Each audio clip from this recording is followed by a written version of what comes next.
yesterday. I get excited when Bill Kristol's here. You must be excited. Apparently you were excited yesterday. I saw you two guys on Fox News yesterday. Yeah. Bill, I don't know if you know it or not, but earlier in the broadcast, probably when you were asleep, Larry was talking about how good he looked. He said, but it was easy to look good because I was up against Bill Kristol. Oh. And I just want to remind, it doesn't matter because you were also on the Megyn Kelly show.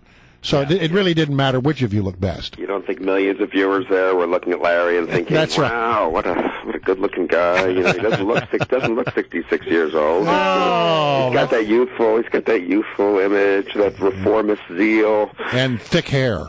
Right. All right. So listen, Bill. All right. So believe me, when both of us were out with Megyn Kelly, we're both just exactly. What's the word I'm looking for? Slobs. Irrelevant. We were something like that. Right. All right, listen, look, there's so much to talk about, but I want to start out by CPAC. We just had a gathering of conservatives from all across the country, and it seemed like the CPAC conference this year had a real emphasis on the libertarian wing of the Republican Party as it is developing, and there were actually some criticisms leveled at what Rand Paul called the old guard. That was like old and moss-covered. What was your thought about all that? Yeah, well, as an old and moss-covered Republican who came here in '85 to work for Reagan, I think it's a healthy debate. I like to see the vigor, the energy. I don't agree with Rand Paul, but I've said many times that I wish more people who don't agree with him on foreign policy showed the kind of political entrepreneurship he showed in taking the floor and making his point.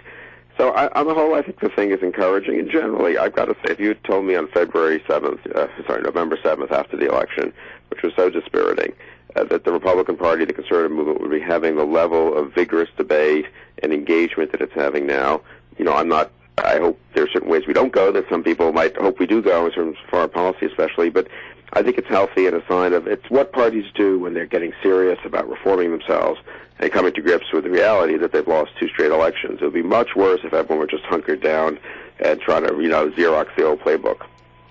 Bill Kristol, while we're looking forward and looking at where the Republican Party and the conservative movement might be heading, I think today is a good day to sort of take a step back and look where we've been. And today, in fact, this week marks the 10th anniversary of the invasion of Iraq in 2003, and I know that you were a big supporter of that move. Can we look back over the 10 years, look at that war, and sort of assess it at this time? Was it a good thing in the long run? Where does it stand now, and what lessons did we learn? Well, I mean, obviously, history is a complicated thing. I think it was the right thing to do. I think the Middle East would be much more dangerous if we had backed off. And Saddam Hussein were in power, developing weapons of mass destruction, especially given how messy everything else in the Middle East is. I think with more follow-through, with a better conducted war under Bush, and with Obama, if we had someone other than President Obama who didn't just pull out of Iraq, we might have really been able to take advantage of the opportunity Iraq offered after 2008. We could have helped shape the Arab Spring in a better way. As it is, I think we've retreated and therefore undercut a lot of the gains of Iraq. But I think it was necessary. But, national security, foreign policy is an ongoing task. One of the mistakes people make is think you can just do this or that, and then you sort of relax and you've solved the problem. That's really not how the world works, at least not today. And so you've got to stay engaged, and you've got to keep, dealing with the next problem. But I think it would have been worse not to have gone in. But, if I can just pivot on that and take it back to the Rand Paul question, I was a big supporter of the Iraq War, too. But I liked the fact that it went through a very, very strenuous political process. And President Bush and his team had to sell this to Congress and make sure that he had public support for it. You look at the way that drones are being used by this administration. I was shocked to find out that nearly 5,000 people have been killed by drones overseas. They are used, and the president does not have to take the political risk in using drones in this new warfare that President Bush had to take in committing troops. And don't you think that in some way is a dangerous thing for the chief executive or for the commander-in-chief to be able to get off the hook of the political ramifications of committing troops to warfare? Well, look, if you can use drones, you don't need to use troops. That's not a bad thing. But I do agree that he should explain his policies and defend his policies. And he's been miserable at that. He's ducked every chance to do it, and as a result, policy support is eroding to some degree for the conflicts we're in. And as you say, in a certain way, I support most of what he's doing on drugs. I think the internal checks in the government are pretty thorough, and the congressional oversight by the intelligence committees is pretty thorough. I don't think he's sitting around randomly picking out people. There's a very long process through the CIA and through the military before one of these things gets fired, and there are an awful lot of serious people in that process. So I'm not too worried about it in that sense. But I very much agree with you. We cannot sustain a serious foreign policy abroad without public debate and without a president who leads. And that's been the biggest problem. Look, for hawks like me, who want to support some of the things that Obama has done, he's never defended them. He doesn't explain them. He doesn't put them in context.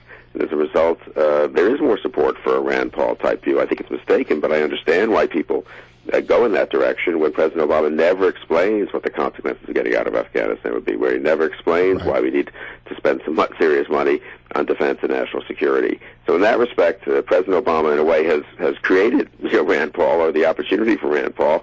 And as I say, I have nothing personal against Rand Paul. He's giving a pretty good speech, it sounds like, today on immigration, where he's going to be more forward-leaning than an awful lot of his supporters in terms of a path to citizenship for Hispanics. So, I think this is all pretty healthy for the party and for the conservative movement.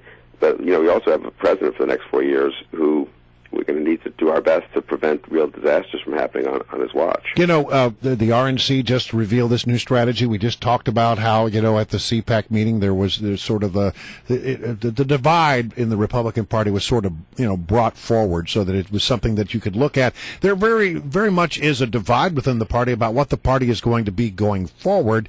And it seems to me that the only way that ever gets resolved is if you find that one politician who can sort of bridge the gap and bring all the sides together in a cohesive way.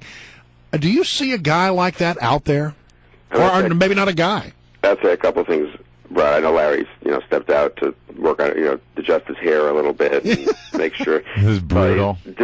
Ordering some new ties, online because someone told him he didn't really look up to Megyn Kelly's standards yesterday. Anyway, I think if you look back at the history of, again, after losing elections, there have always been these debates. And the one thing I would emphasize is everyone's focused on the sort of libertarian versus hawk debate or whatever you want to call it. But there are many, many cross-cutting cleavages in the party. There's kind of Main Street and Wall Street. There are the social issues.